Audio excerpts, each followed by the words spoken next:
Nós, aqui no planeta, temos uma fase, como nós no nascimento de uma criança. Tudo no universo é igual, tá? É por isso que o Hermes Trismegisto ele dizia, como é em cima, é embaixo, como é no grande, é no pequeno, como é no macrocosmos, é no microcosmos. Agora também, você se entrar na internet, já há uma série de vídeos que eles mostram. O universo, né, muito bonito, o universo, e vai mostrando como é que com um telescópio você vai vendo mundos cada vez maiores, cada vez maiores, cada vez maiores. Com o microscópio você vai vendo cada vez menores, cada vez menores, cada vez menores, e é um como se fosse cópia do outro. Então aquilo que o Hermes Trismegisto significa 3 vezes mestre. O que ele dizia no passado, nós estamos aprendendo agora. Que aquilo que existe em nós é como nós somos como que cópia do universo. Ora, um ser humano, quando ele nasce, ele tem um período em que ele está saindo do plano espiritual e entrando na matéria. Então ele nasce, começa um processo de gestação, depois ele vem para fora, ele é todo molinho, ele vai endurecendo, endurecendo, endurecendo, até que de repente ele começa a se preparar. Dizem os especialistas, por exemplo, os antroposofistas, que por volta de 49 anos nós começamos a morrer. Que aos 63 nós entramos num processo de afastamento da matéria. Então estamos bem objetivos. É isso que dá nas tribos, nos povos primitivos, o conselho dos anciãos, os sábios, não é isso? Os velhos são os sábios. Por quê? Porque não estão mais condicionados pela matéria. Por ter que trabalhar, já estão aposentados. Ter que criar filhos, já casaram. Ter que dar conta de sexo, dar conta de comida, tal, já não é tão premente isso. Então você pode olhar para o mundo com mais objetividade. Enquanto você é jovem, você está preso a esse condicionamento. É como se você estivesse meio assim. Você não consegue nem ver sua mão direito. Então tem que fazer um afastamento. Transformar isso num objeto, objectum, por fora, para você poder saber. No universo, no macrocosmos, é a mesma coisa. Um planeta nasce e ele vem dos planos espirituais, e vem descendo, descendo, descendo, até que materializa. Quando se materializa, quando começa a materialidade, começa a gente diz, agora está físico, mas ainda continua ficando físico. Como uma criança que nasce, ela já está pronta aqui, mas ela continua ficando cada vez mais dura. Está bem flexível e vai endurecendo. Até que chega ali por volta dos 21 anos, adquire maturidade, mas não tem objetividade, porque ainda está presa a muitos instintos, e a muitas necessidades. E só aos 49 que começa a se afastar da matéria. Ora, para o planeta acontece a mesma coisa. Então, quando o planeta nasce, tudo aquilo que está nas escrituras, que o homem foi criado, apareceu aqui na Terra, vocês veem que no Evangelho há 2 criações. A primeira delas está no capítulo 1 de Gênesis, que diz lá, Deus criou o homem, a sua imagem e semelhança os criou, macho e fêmea os criou. Então começa no singular e vai para o plural. Isso é o que o Kardec chama de criação do princípio inteligente. Depois, o homem é colocado na matéria. Vocês percebem que esta primeira criação é a criação espiritual. Então nós estamos no plano espiritual. Depois Deus cria um monte de coisas, e cria o Jardim do Éden, tá lá, assim, e diz lá, tem um momento que diz, que essas coisas criadas ainda não havia nascido. Não havia vegetação, não havia nada, porque não havia o homem para cultivar o Jardim do Éden.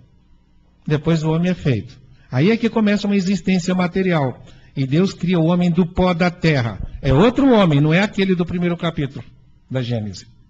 Os nossos irmãos evangélicos, eles dizem que não há reencarnação, porque numa frase lá de Hebreus, o Paulo diz assim, ao homem só é dado viver uma vez, depois do que vem o juízo. É óbvio, o homem só vive uma vez. Seja o homem do primeiro capítulo do Gênesis, seja o do segundo. Porque quando Deus cria esse segundo homem, diz lá, cria o homem do pó da terra e insufla nesse homem criado do pó da terra, que é o Adão, o sopro da vida. Agora, a tradução que está sendo feita, os nossos amigos estão resgatando a tradução original, que está lá no original, é sopro de vidas. Então, esse homem que está na matéria, ele tem sopro de vidas. Só que o Adão só vai viver uma vez. Eu já vivi como Augusto, já vivi como Alex, já vivi como Alexandre, já vivi como Johnny, já vivi com tive um monte de outras encarnações com outros nomes. Agora o Adão só vai viver uma vez, como eles viveram só uma vez. Depois do que? Vem o juízo. Agora, o espírito criado no primeiro capítulo só vive uma vez, porque é a vida eterna. Então o homem, se você o toma como espírito, é só uma vida. Se você o toma como personalidade, é só uma vida. Depois do que vem outra. Mas já não é mais o Adão, é o espírito eterno. O Adão acaba aqui. Então, é só uma vida. Esta vida que começa na matéria é o planeta evoluindo, então já pode ter uma humanidade. Só que essa humanidade é uma humanidade ainda primitiva, constituída de seres que começam a sua evolução aqui e seres que vêm de outros planetas. O que vige no universo é a solidariedade amorosa do Criador. Porque vocês vejam o seguinte, aqueles que são reprovados, para retomarmos a nossa analogia, na escola que está sendo promovida à universidade e que vão para uma periferia, parece castigo para eles, não é isso? Mas Deus tem outro propósito, porque lá na periferia, aqueles que foram reprovados daqui vão para lá eles vão ensinar aqueles outros, vão ajudar aqueles que estão lá. É como nós que provavelmente viemos do planeta Capela, temos que ajudar aqueles que estão aqui, para continuarmos a nossa evolução. Normalmente o que acontece é que aqueles que vão para a periferia, eles acabam se destacando e andam mais depressa e vão para a universidade. E a turma lá fica perguntando assim, mas para onde será que eles foram? O que será que aconteceu? Perdemos os nossos amigos. A turma que veio desse planeta, da Capela, de outros planetas, eles aqui fizeram a evolução e depois voltaram para os seus planetas. Então nós ficamos aqui séculos e séculos perguntando, por que essa pirâmide é desse tamanho? O que será que significa esses símbolos? Por que quem escreveu já tinha ido embora?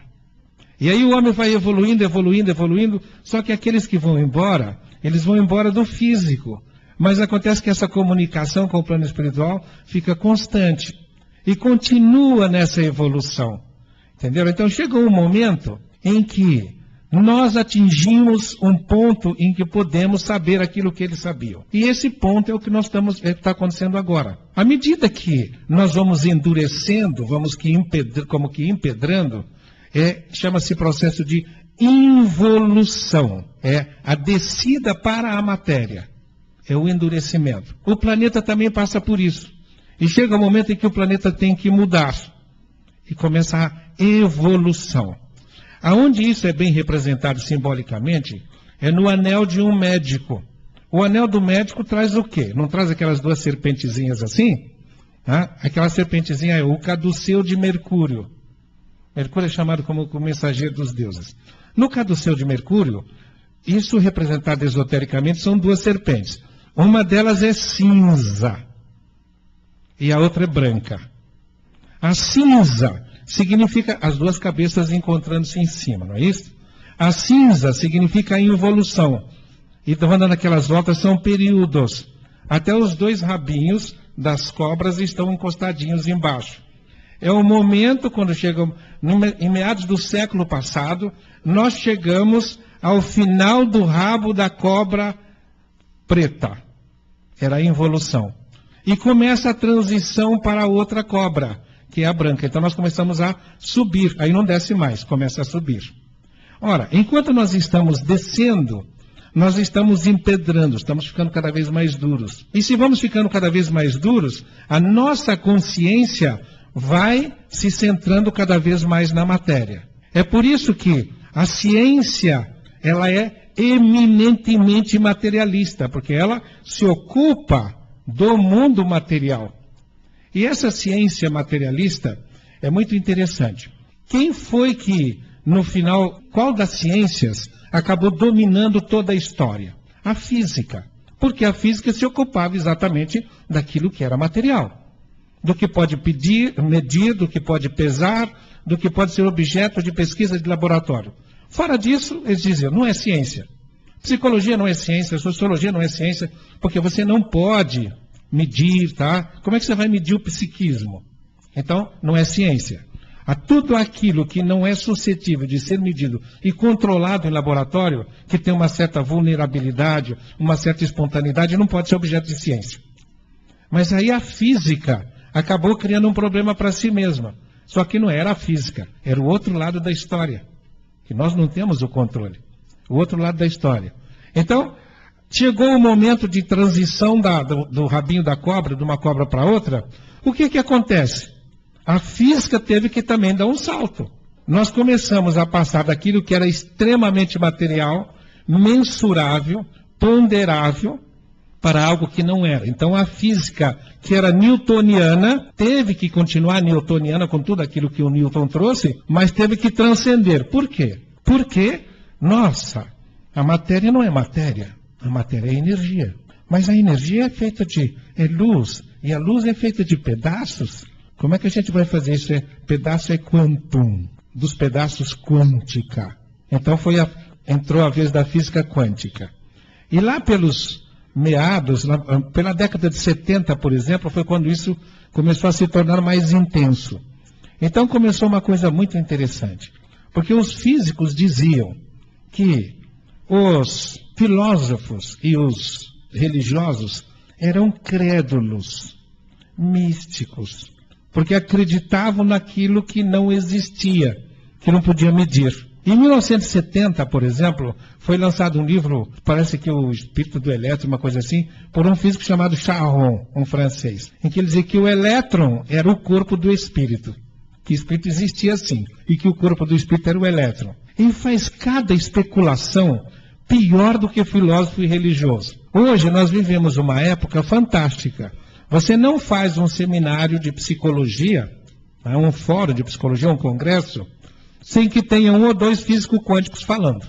Você não faz um seminário de medicina e espiritualidade sem que tenha um ou dois físicos quânticos falando. Então a física caminhou, ela continua na dianteira. E é ela que traz toda essa história que você fala. Vocês vão verificar quanto físico quântico vai fazer depoimento nessa história do segredo. Quer dizer, eles acabaram descobrindo que o segredo agora pode voltar a ser conhecido. Antes ele desapareceu. Não havia possibilidade de conhecimento a nível mais universal. O conhecimento era esotérico, exos, escondido. Só um grupo de iniciados, aqueles que continuavam mantendo esta ligação com o espiritual. Eles sabiam. O resto não sabia, que era aquilo material. Estava voltado para a matéria, ótimo, mas isso era essencial que acontecesse. Agora nós estamos com uma outra virada. Do século passado para este, nós começamos a voltar para o espiritual. Então estamos na cobrinha branca, que está subindo. Está subindo. Nós vamos chegar quando? Quando nós tivermos esse conhecimento total, aí nós vamos ser seres livres. Para a liberdade nós fomos criados, diz lá, né? E Jesus diz assim, vós sabeis que sois deuses? O reino de Deus está dentro de vós. E depois ele diz o seguinte, poucas pessoas atentam para isso, né? Isto que eu faço, vós o fareis, e ainda mais. Olha, como é que nós podemos fazer mais do que ele, se não há evolução? Se não acreditarmos em evolução, como é que vamos primeiro chegar a ele? E como é que podemos transcendê-lo? Nós não vamos fazer mais do que o que ele está fazendo, quando estivermos fazendo, porque ele vai estar na frente. Mas vamos fazer mais do que o que ele fez há 2 milênios, porque nós vamos fazer isso. E ele não se importa, porque ele vai estar feliz fazendo aquilo que Deus quer que se faça. Depois, então, o segundo slide que me mandaram. É um slide, tá? Para dar tudo isso que é da involução e da evolução. Depois ele diz que o segredo foi conhecido de muitas pessoas. Segredo conhecido é interessante, né? Então fala de Platão, fala de Aristóteles, Shakespeare, Francis Bacon. Olha, Francis Bacon nada mais é do que, não é uma especulação muito grande, uma reencarnação de um grande mestre da humanidade que é o Conde de Saint-Germain, que teria sido o pai de Jesus Cristo, José. São seres que continuam como que professores por trás da história. Tem essa parte material, vocês estão aí, mais uma outra parte, que é o que realmente conta. Nós chamamos esses seres fantásticos de avatares, aqueles que vêm antes. Avatar é aquele que vem antes. Aquele que vem trazer uma informação que a humanidade só vai ter uma capacidade de digerir de maneira completa depois. É claro que, à medida que essa involução vai acontecendo um desenvolvimento da ciência, que é o objeto material, e a religião se ocupando daquilo que é imaterial. Acaba criando um antagonismo. Mas, quando vem o Cristo, ele fala assim: conhecereis a verdade e ela vos libertará.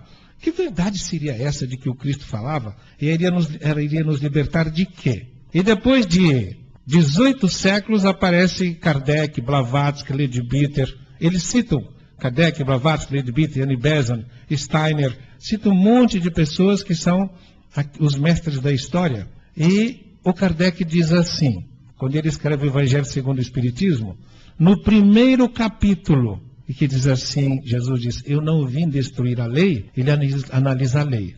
E esse primeiro capítulo fala da lei de evolução. Ele fala de primeiro lugar de Moisés, lá no começo. Depois ele fala do Cristo, bem na metade do caminho. E depois ele fala do Espiritismo. E as últimas duas mensagens do Evangelho segundo o Espiritismo, os últimos 2 itens do primeiro capítulo, diz lá. O penúltimo diz: aliança da ciência com a religião, que seria o futuro.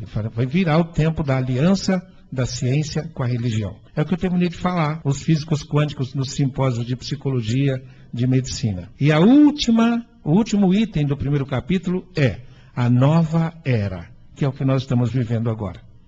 E que ele fala da nova era, do que viria depois. Então vocês percebem que muita gente, o segredo não foi um negócio que diz: olha, agora ninguém mais pode saber.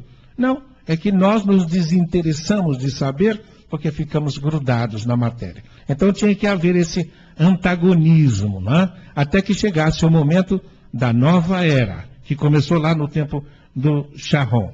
Agora, no segundo capítulo do Evangelho segundo o Espiritismo, o 4º slide, eles dizem assim: esse segredo dá-lhe tudo o que você desejar. Vai te dar saúde, amor, abundância, felicidade. Que beleza a gente conseguir isso, né? Você vai ser feliz. Você pode conseguir o que quiser quando aprender a aplicá-lo na sua vida diária. O segundo capítulo do Evangelho, Jesus diz assim: meu reino não é deste mundo. E ele diz assim: o reino de Deus está dentro de vós. E quando é que ele diz que meu reino não é deste mundo? Quando ele é preso, está no julgamento de Pilatos. Pilatos pergunta para ele: tu és rei? Ele diz: eu sou rei, mas o meu reino por hora não é deste mundo. Tem um ainda lá, entenderam? Na redação. Meu reino por hora, meu reino ainda não é deste mundo. Quando é que o reino dele seria deste mundo?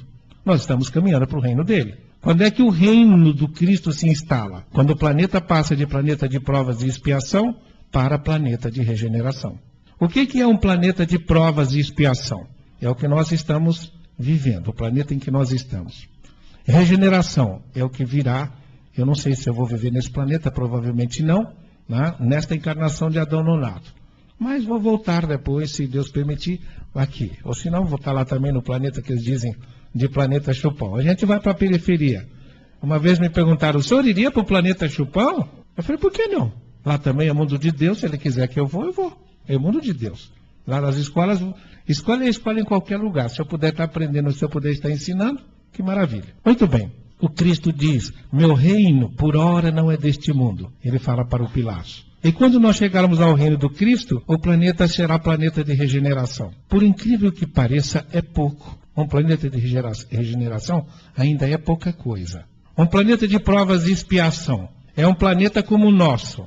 Se define como um lugar onde estão encarnados os espíritos que trazem em si mais mal do que bem. Nada lisonjeiro para nós, né? Nada lisonjeiro. Onde estão as pessoas, os espíritos que trazem em si mais mal do que bem. É claro que o planeta sempre reflete a sua população, a sua humanidade. Então o planeta de provas e expiação é aquele em que o mal prepondera, é mais do que o bem. Então se colocar na balança, o prato do bem vai ficar lá em cima, porque o mal pesa. Planeta de regeneração, os pratos ficarão em equilíbrio. Planeta superior, o bem prepondera. Agora, num planeta de provas e expiação, o que é que acontece? Estão encarnados os seres que trazem em si mais mal do que bem. Nós temos que lidar com isso. Temos que fazer um aprendizado. E aí é onde vem a sabedoria cósmica, né? A sabedoria divina. Uma coisa fantástica. Como é que a coisa se dá? Eu trago em mim mais mal do que bem. Como é que eu lido com isso? Fácil, fácil, fácil. Eu sou ótimo. Vocês é que não prestam. Entendeu? É assim que a coisa funciona. Então nós começamos a colocar todo o nosso lixo no outro. Põe fora. Aí, o outro que não é bobo fala assim, você está totalmente enganado. Eu sou ótimo, você é que não presta. E aí começa o desafio da convivência. E começa aquilo que eu falo, né? O lixo de um se transforma em lixa, que lixa o lixo do outro. Mas como é que eu vou lixar o lixo do outro? Eu não sou besta, afinal de contas, não quero saber dessa história do lixo do outro na minha vida. Você não quer saber do lixo do outro na sua vida, mas você quer saber do aviãozinho que o outro é, não é isso? Então você vai se atrair pelo outro. Sexo. Você vai morrer de fome, o outro vai te dar de mamar, vai cuidar de você. Então você vai aprender a amar o outro, apesar das diferenças, pelo cuidado que o outro tem com você e pela satisfação que ele te dá. Então eu digo, Deus tem uma porção de capinzinho para pôr no focinho do burrinho para ele puxar a carroça. Ah, que linda que ela é. Te amo, te adoro. Aí a gente pega e esconde tudo que não presta, o outro também esconde e fica só romance. Fica uma coisa deliciosa. E depois começa, quando acaba o capinzinho, você vai querer fugir da carroça, mas você já está preso. E aí vai fazendo o desenvolvimento, aprendendo a amar, que é exatamente o aprendizado que nós temos que aprender a fazer. Como é que nós vamos fazer isso? Vocês vão ver no decorrer aí do segredo, como está tudo